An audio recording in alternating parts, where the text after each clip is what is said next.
오늘은 순례자의 기도입니다. 오늘 우리가 읽은 본문의 말씀에 너희가 첫날부터 이제까지 복음을 위한 일에 참여하고 있기 때문이다. 바울은 이렇게 말합니다. 우리는 세계복음화 때문에 모였습니다. 세계복음화 때문에 우리는 지금 함께하고 있습니다. 그런데 처음 같이 하고 시작을 했지만은 사라진 사람들도 많이 있습니다. 세계복음화는 하나님이 원하시는 그 자리, 그 장소, 그 직분, 여기에 끝까지 지속하는 것입니다.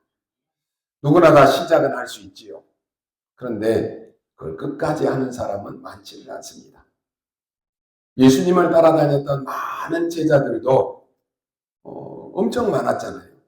그런데 예수님이 십자가 지신다라고 하니까 다 도망가고 아무도 없었습니다. 우리는 세계복음화라고 하는 이 말을 사용을 합니다. 단어는 그렇게 쓰고 있지만은 우리는 세계복음화 할 수 없습니다.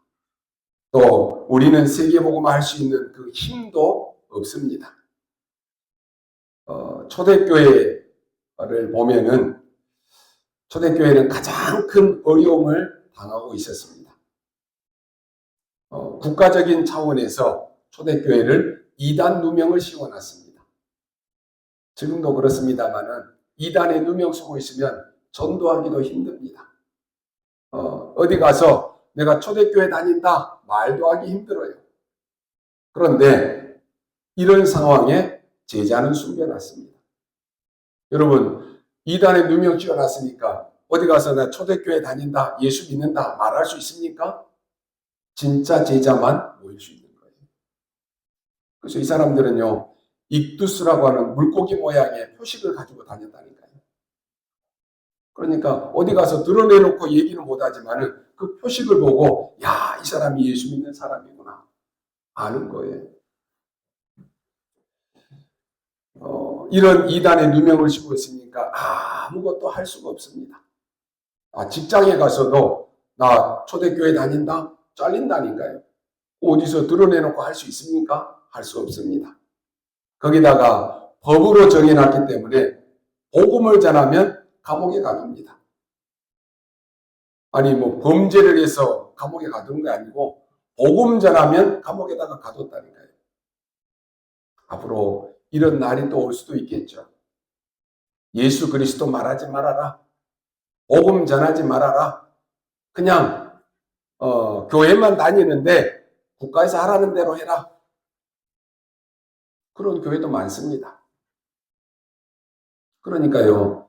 드러내놓고 예수 그리스도를 전할 수가 없어요. 왜요? 전하면 잡혀가니까.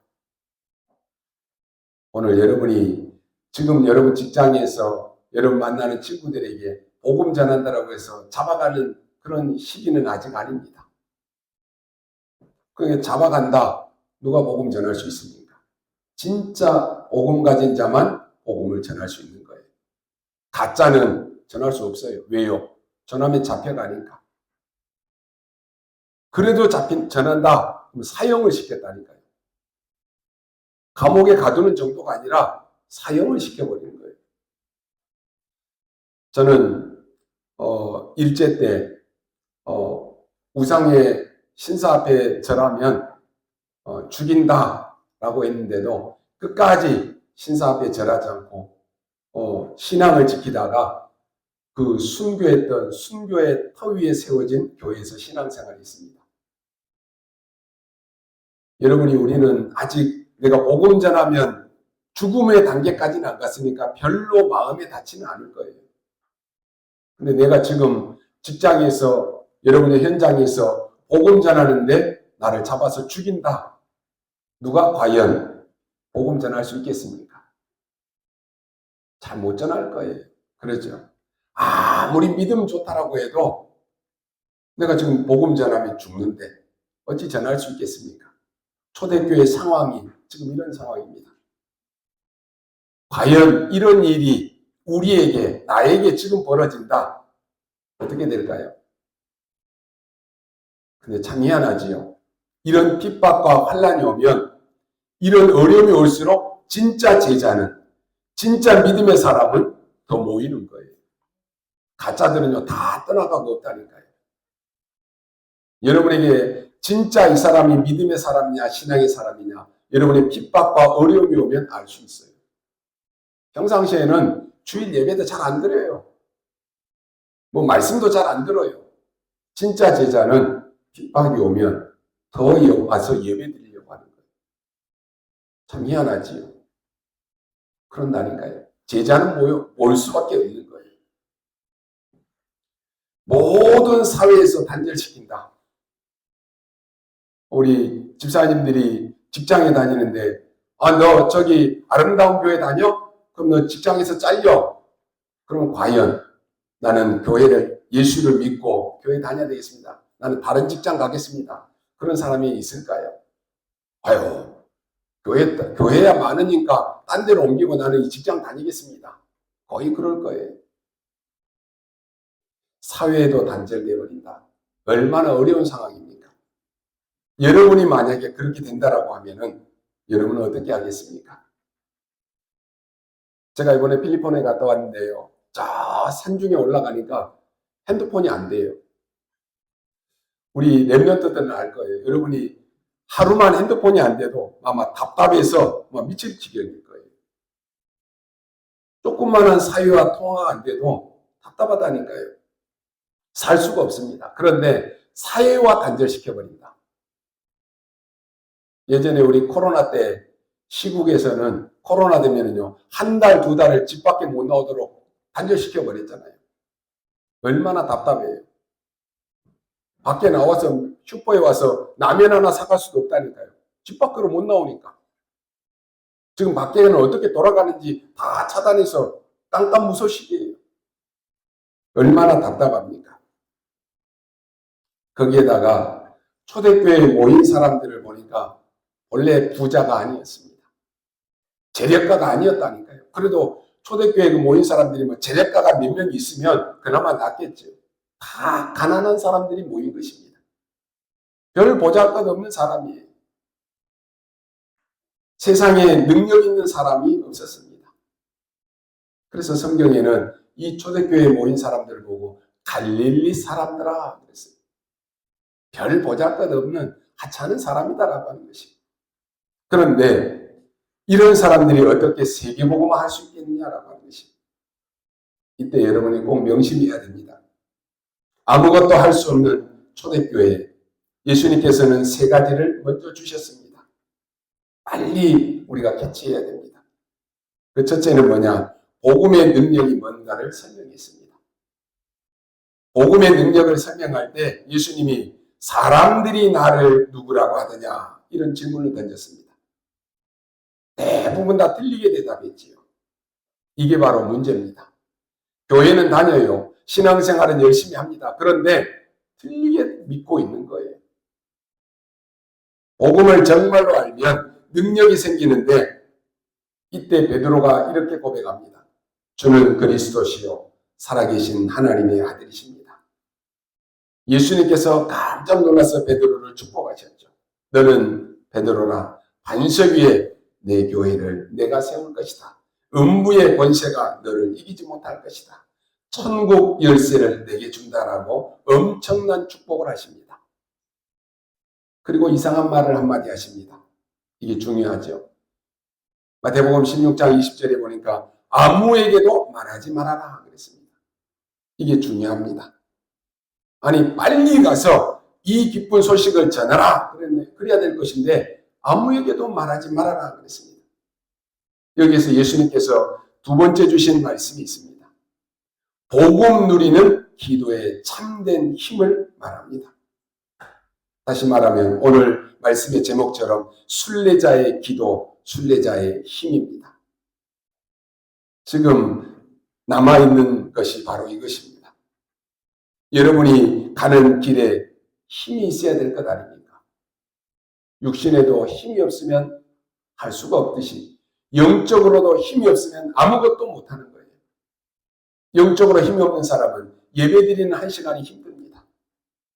주일날 한 번 드리는 예배 시간도 힘들어요. 영적으로 힘이 없으니까. 오늘 우리에게 이게 아주 남아있다는 게 중요합니다. 그 남긴 것을 부활하셔서 감람산에서 제자들을 부르신 것입니다. 여러분이 기도가 뭔가를 알면 그때부터 기도 응답이 계속 옵니다.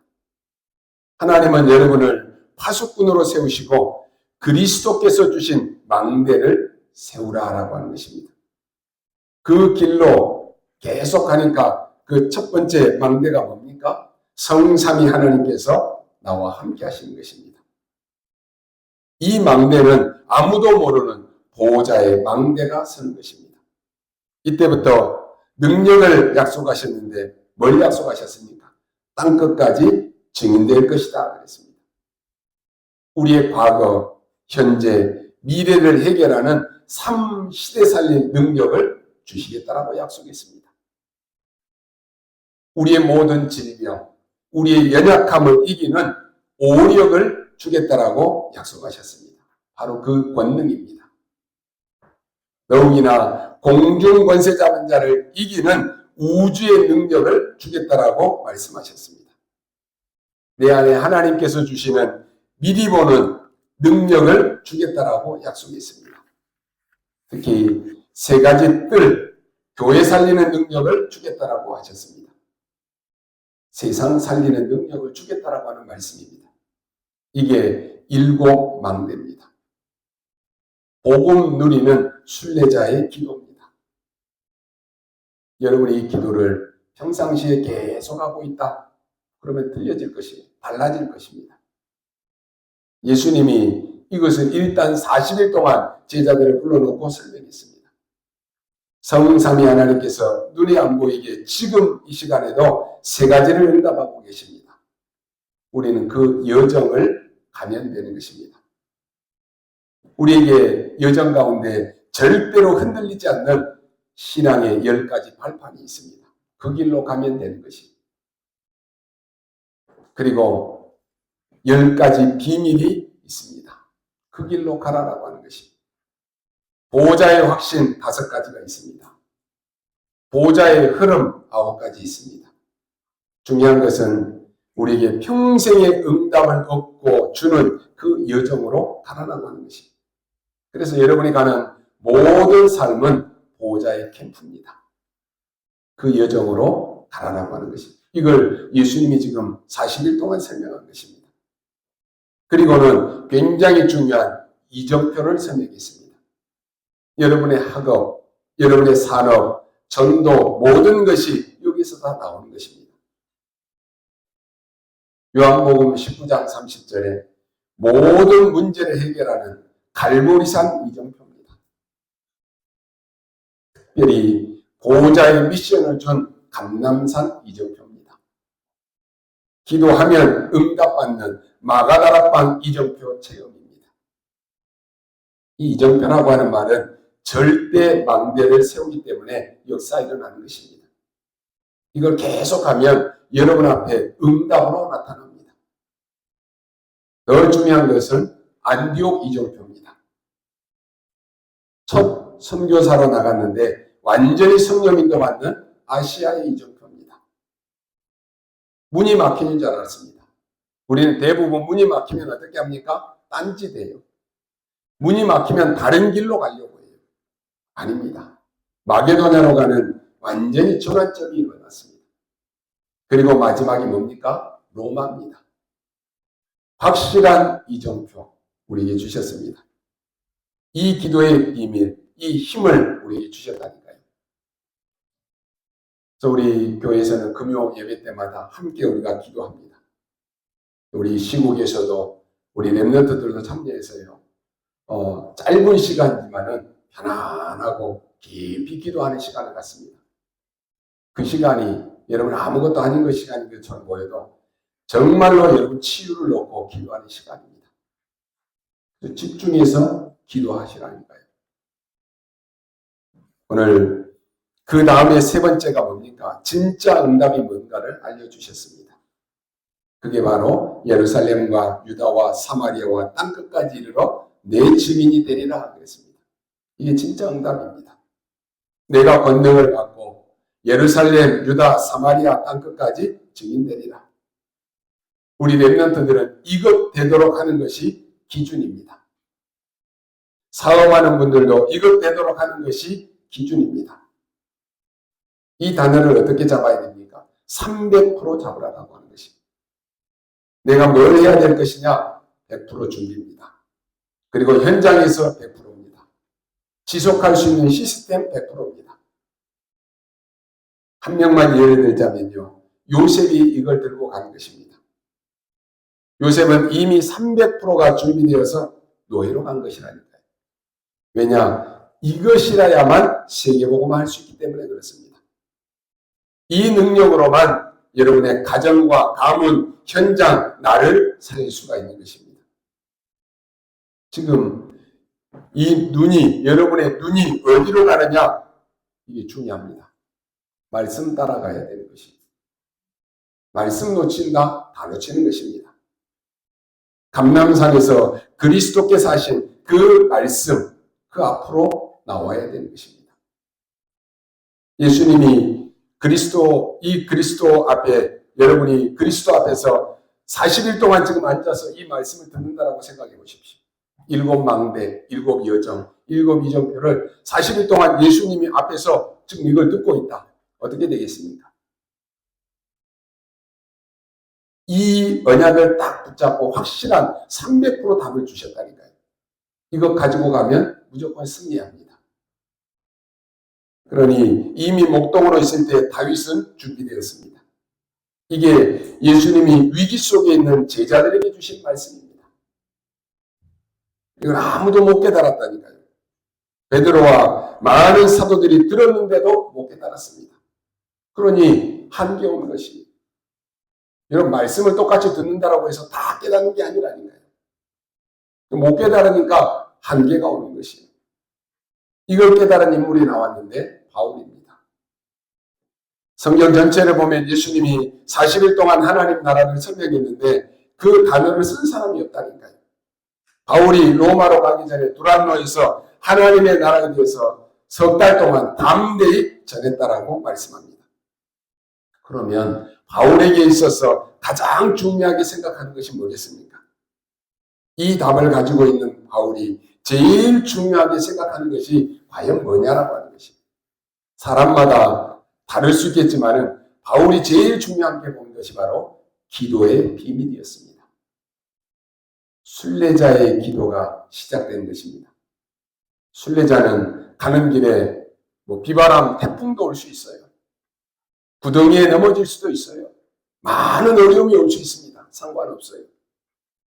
오늘 여러분이 낙심하지 마시고 순례자의 기도 시작하시기 바랍니다.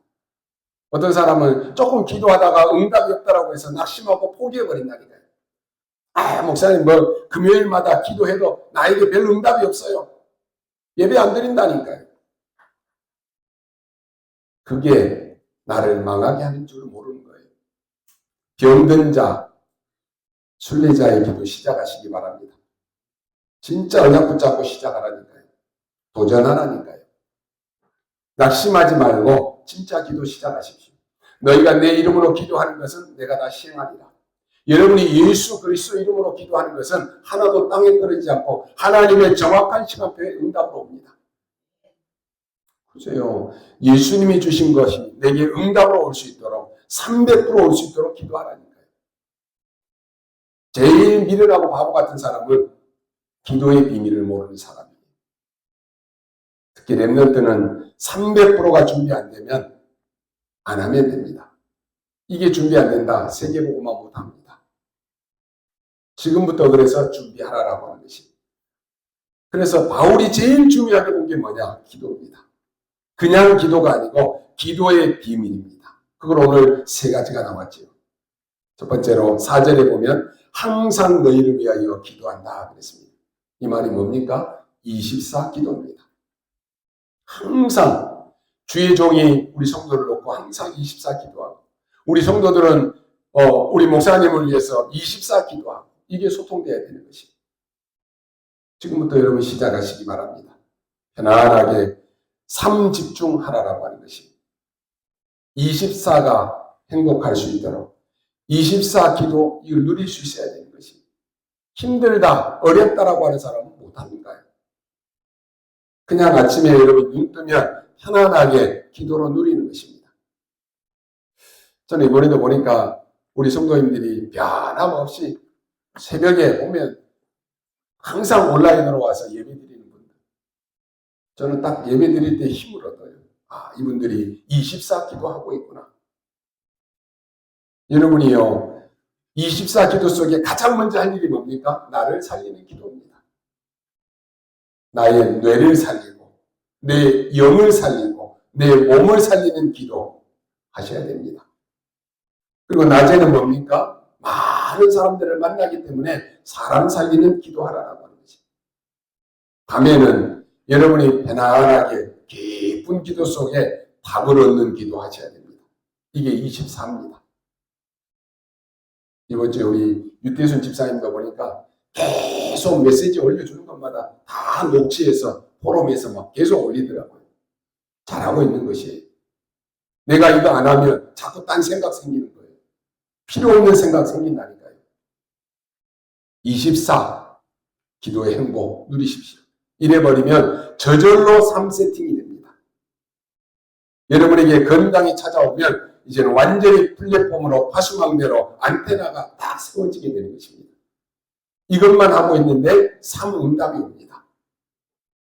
여러분이 문제 속으로 가는 것이 아니라 답 속으로 가는 것입니다. 실패한 사람들은 자꾸만 갈등 속으로 가는데 응답받을 사람들은 갱신 속으로 가는 것입니다. 응답 못 받는 사람들은 자꾸만 위기 속으로 간다니까요. 그러나 응답받는 사람은 기회 속으로 찾아가는 것입니다. 이게 다르지요. 두 번째로 바울이 어떤 기도를 했습니까? 선한 것을 분별하라 그랬습니다. 이렇게 안 하고 10절에 보니까 지극히 선한 것을 분별하라. 그게 뭡니까? 25 기도입니다. 특별히 지극히 선한 것을 분별하기 위해서 여러분이 24 편안하게 누리는 기도 중에 반드시 집중하는 시간이 있어야 됩니다. 특별 집중하는 중요한 시간이 있어야 된다니까요. 이때 감람산에서 주신 것 그거 하면 됩니다. 이 집중할 때 세 가지가 살아납니다. 여러분의 뇌가 살아납니다. 이거 안 하면 절대로 여러분의 뇌는 살아나지 않습니다. 점점점 뇌는 쪼그라들고 죽어가는 것입니다. 뭐에 집중하느냐? 이게 중요합니다. 여러분이 매일 염려로 집중한다? 그럼 어떻게 되겠습니까? 매일 여러분이 걱정으로 집중한다? 어떻게 되겠습니까? 매일 여러분이 나의 병으로 막 집중한다? 어떻게 되겠느냐라고 하는 것입니다. 뭐에 집중하느냐? 이게 중요해요. 여러분이 집중 기도할 때 영이 살아납니다. 집중 기도할 때 우리의 몸이 살아납니다. 그래서 여러분이 영적으로 어려움 당하는 분들은 걱정하지 말고 하나님 앞에서 집중 기도하는 시간 가져야 됩니다. 한 번은 가져야 되는데 언제 하는 것이 제일 좋냐? 아침에 하는 것이 제일 좋습니다. 필요하면 아침, 저녁으로 하시면 됩니다. 그거 하려고 하면 24 평안한 기도의 행복을 깨달아야 됩니다. 누가 한다 안 한다 말할 필요 없어요. 우리 부모님도 안 하는데요. 상관없어요. 여러분이 하시면 돼요. 우리 랩런트들은 특별히 언약 딱 붙잡고 도전해야 돼요. 여러분이 24 평안한 기도 찾아야 됩니다. 지금 기도하는 시간에 보호자의 능력이 여러분에게 임합니다. 지금 기도하는 시간에 하나님 나라의 일이 이루어진다고 하는 말이에요. 얼마나 행복한 시간입니까? 그걸 지금 예수님이 설명했습니다. 지금 하나님의 나라 일이 이루어지고 있습니다. 세 번째로 뭡니까? 너희를 위하여 그랬습니다. 이게 중보기도입니다. 이 중보기도는 영원한 응답과 연결되어져 있습니다. 25 기도 정도가 아니고 중보기도는 보호자의 능력인 영원의 응답으로 나가게 되는 것입니다. 그래서요, 우리 시국, 홍천, 우리 각자에 다 흩어져 있지만은 기도하는 그 시간에 시공간을 초월해서 하나님은 역사하십니다. 여러분이 어디에 있든지 상관없어요. 기도하는 그 시간에 모든 것이 소통된다니까요.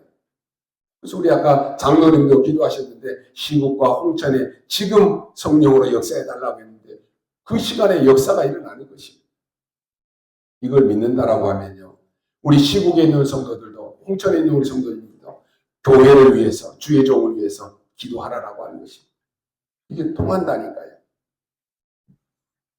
여러분이 진짜 응답받을 사람이 맞다면은 전도자와 목회자 이 위에서 24, 25 영혼의 기도를 할 수 있어야 됩니다.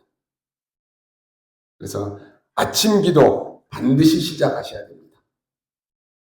저는 우리 감사하게도 우리 랩런트들이 아침에 직장 가기도 힘든데 아침으로 꼭 메시지 듣고 가는 거 보면 참 귀하다. 여러분이 아침에 내가 힘을 얻어야 되는데 힘을 못 얻고 가면 내가 지금 짜증, 염려, 걱정 이거 가지고 가야 돼요. 하루 종일 힘들어져요. 여러분이 아침 시간이 굉장히 힘들다는 거 압니다. 근데 아침에 여러분이 기도 수첩 말씀을 통해서 새벽 예배를 통해서 힘을 얻고 말씀 붙잡고 출발한다. 하나님은 여러분의 인생을 책임지십니다. 그래서 또 저녁에 와서는 반드시 여러분 깊은 기도 속에 답을 얻어야 됩니다. 집중 기도하는 시간에 반드시 시간이 들어가야 되는 것입니다. 그게 중보 기도입니다. 이때 보호자의 소통이 일어나는 것입니다. 그러면 바울의 기도를 좀 소개해 보겠습니다. 바울이 편지를 많이 썼는데 앞부분마다 나오죠. 로마서 1장 9절에도 보면은 하나님이 나의 증인이시다. 항상 쉬지 않고 너희에게 말한다라고 말했습니다. 고린도전서 1장 4절에서는 너희를 위하여 기도할 때 하나님께 항상 감사한다 그랬습니다. 바울은요 기도가 뭔가를 아는 사람입니다. 여러분이 기도의 모든 것을 찾아내야 됩니다. 고린도후서 1장 11절에서는 기도로 우리를 도우라 그랬습니다. 기도 모르는 사람들은 아무 가치 없는 말이지. 그런데 기도를 아는 사람은 보호자의 능력을 믿는 사람은 기도로 우리를 도우라. 이 엄청난 말입니다. 에베소서 1장 2절에 보니까 은혜와 평강이 너희에게 있을지어다 그랬습니다. 오늘 읽은 빌립보서 1장 4절에서는 항상 너희를 위해서 기도한다 그랬습니다. 우리는 엉뚱하게도 자꾸만 다른 것에 많은 관심들이 있습니다. 골로새서 1장 3절에서는 너희를 위하여 기도할 때마다 하나님께 감사한다 그랬습니다. 데살로니가전서 1장 2절에서는 내가 기도할 때 너희를 항상 기억한다 그랬습니다. 이게 얼마나 큰 축복입니까? 데살로니가 후서 1장 3절에 너희를 위하여 기도할 때 항상 감사하며 디모데전서 1장 2절에서는 디모데를 보고 나의 참 아들이다 라고 말합니다. 디모데 후서 2장 1절에 내 아들아 그랬다니까요. 여러분이 그리스도께서 주신 비밀, 하나님 나라의 비밀을 바울은 깨닫고요. 기도를 가지고 세계복음화 한 것입니다. 오늘 여러분이 기도를 회복하면 모든 것 회복할 수 있습니다. 기도 안 하고 이거 한다 저거 한다 나는 그 사람 별로 믿지 않습니다. 왜요? 기도 없이 하면은 한계에 부딪히면 어느 날 무너진다니까요. 기도하는 사람이요 모든 것 할 수 있습니다. 기도에 대해서 많은 사람들이 너무 모르고 있습니다. 하나님의 일은 기도 없이 할 수 없는 거예요. 여러분에게 주신 직분 기도 없이 감당할 수 없습니다. 기도는 어마어마한 것입니다. 복음과 그 능력을 누리는 것이 기도입니다. 그래서 우리 힘으로 세계복음화 못한다니까요. 그래서 보호자의 망대, 보호자의 여정, 보호자의 이정표를 누리라고 하는 거예요. 이게 기도입니다. 성령인도, 성령의 역사, 설명의 열매를 누리는 것이 기도입니다. 그게 300%라고 말씀했죠. 우리는 회복해야 됩니다. 아무 걱정하지 마시고 지금부터 24라고 하는 편안하게 기도 시작하라고 하는 것이. 그 중에 7망대, 7여정, 7이정표. 이건 반드시 하루에 한 번은 집중해서 기도해야 됩니다. 이때 치유가 일어납니다. 이때 능력도 나타나는 것입니다. 결론으로 말씀드립니다. 오늘 6절에 이렇게 기록합니다. 너희 안에 착한 일을 행하신 이가 그리스도 예수의 날까지 이루실 줄을 확신하노라 그랬습니다. 우리는 뭘 확신해야 됩니까? 하나님의 절대 주권을 확신해야 되는 것입니다. 하나님의 절대 계획이 이때부터 나오는 것입니다. 이때부터 하나님의 절대 언약, 절대 여정, 절대 목표가 나옵니다. 거기에 흔들리지 않는 절대 망대를 세우는 것입니다. 여러분이 있는 현장에 이 언약 깨달은 사람이 망대 한 군데만 세워줘도 역사가 일어납니다. 굳게 붙잡으시기 바랍니다. 여러분의 산업이 세계복음화 할 수 있도록 하나님이 계속 역사하실 것입니다. 한 사람의 기도로도 가능합니다. 여러분이 응답받으면 다른 모든 사람을 다 살릴 수 있습니다. 아유, 우리 가정은 이래서 안 되는데요. 아니요. 여러분 한 사람이 언약 잡고 기도하면 여러분 한 사람이 가정 살립니다. 누가 할 것이다 필요 없어요. 여러분 한 사람이면 돼요. 브리스가 부부 같은 한 사람이요, 바울 사도가 전도할 수 있도록 평생을 책임졌다니까요. 이 언약 붙잡으십시오. 하나님, 나도 우리 목사님이 세계복음화 할 수 있도록 평생의 전도자를 도울 수 있는 축복을 내가 누리기를 원합니다. 기도하시라니까요. 오늘부터 여러분들은요, 돈을 쓰는 생활 가운데서도 뭘 제일 중요하게 됐냐? 헌금을 가장 중요하게 생각해야 돼요. 헌금하는 거 보면 그 사람의 믿음을 알 수 있는 것이에요. 다른 거 다 하는데 헌금을 못한다? 그거는 그 사람 믿음이 없는 거예요. 하나님은요, 여러분이 돈 쓰는 생활 가운데 헌금을 가장 우선순위라는 사람을 하나님 축복하십니다. 모든 것 몰아서 주시는 거예요. 그러면 그것 때문에 하는 것은 아니지만은 어느 날 여러분의 가정, 가문의 개인에게 가난이 다 물러간다니까요. 여러분이 헌신하는데, 헌금하는데 거의 다 모르고 그냥 합니다. 생각해보면 그냥 무의식적으로 할 거예요.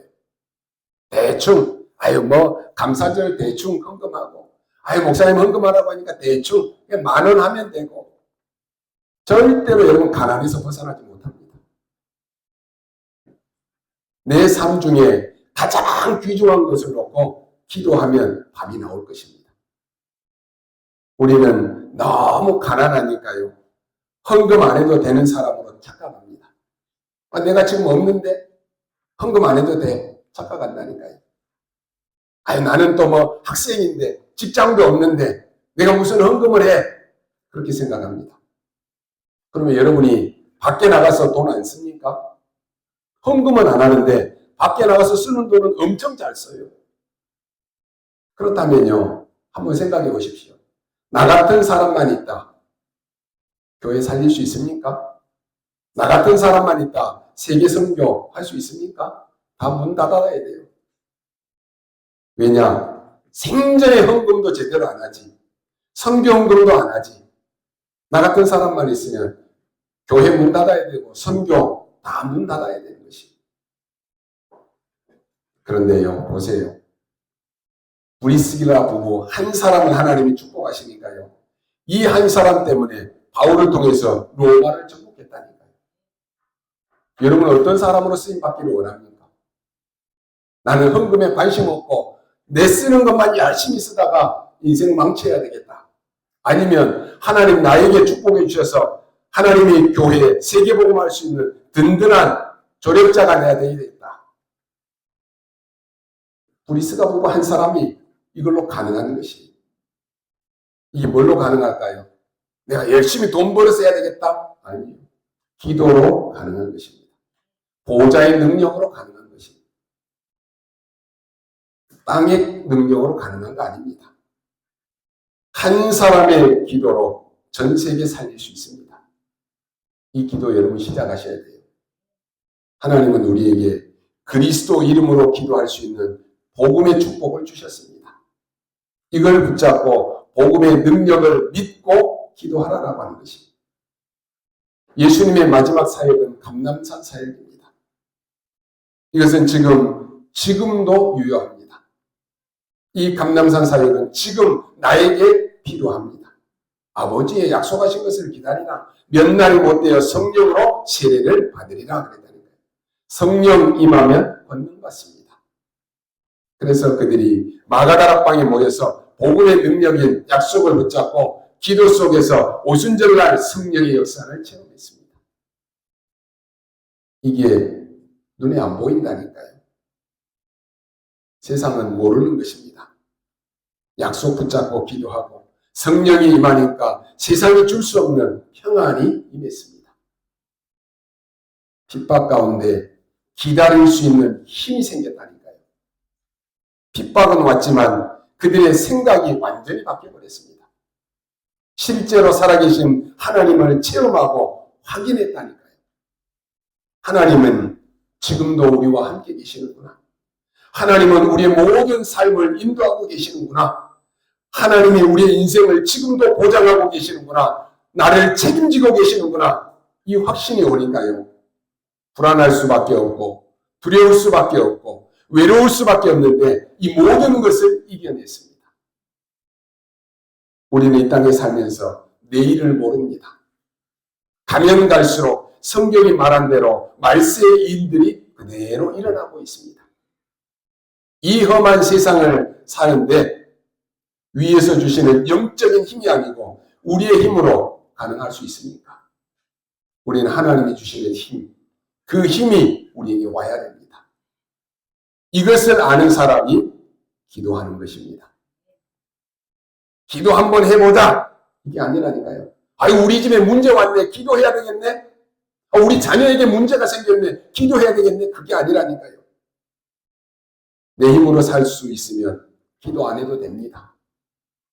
내 노력으로 할 수 있다라고 하면 기도하지 않아도 된다니까요. 그러나 우리는 하나님이 주신 힘이 필요합니다.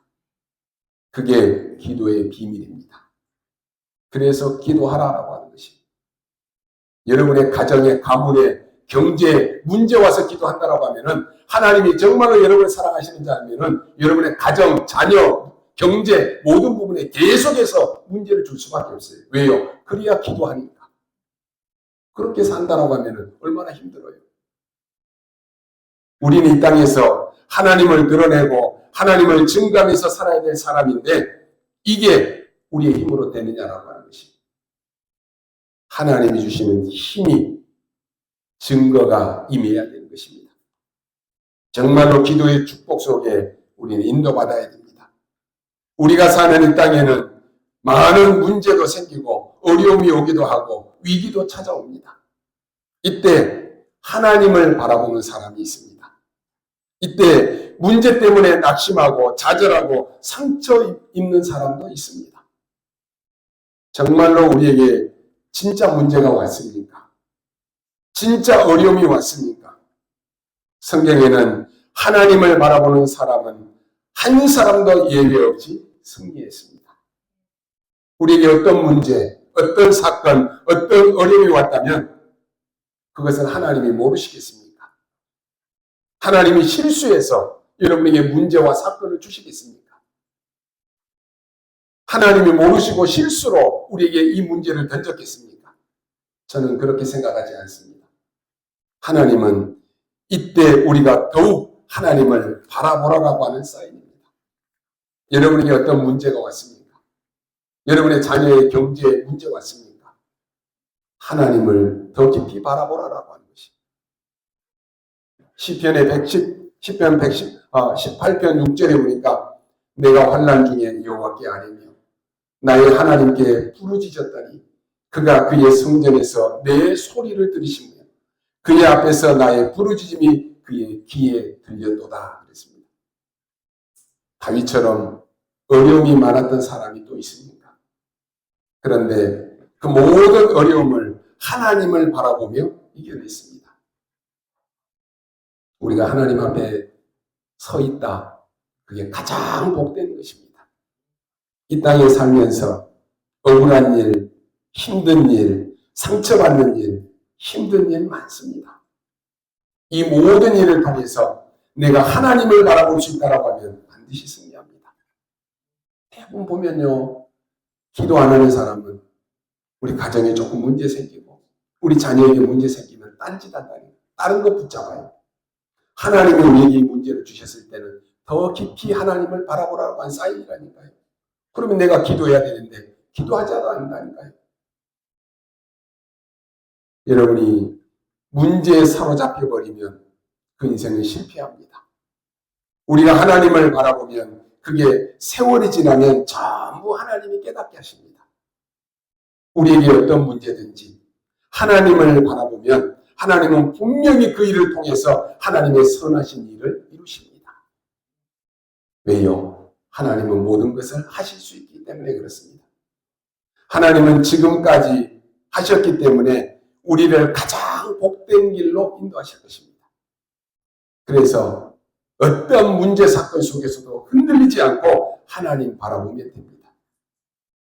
하나님은 지금도 역사하고 계십니다. 오늘 하루 종일 여러분 최고의 응답받는 그런 날 될 수 있기를 주님의 이름으로 축원합니다. 기도하겠습니다. 하나님 감사합니다. 오늘 하나님이 우리에게 주신 순례자의 기도가 회복되게 하여 주옵소서. 어려운 길을 갈 수 있도록 순례자의 기도가 시작되게 하여 주옵소서.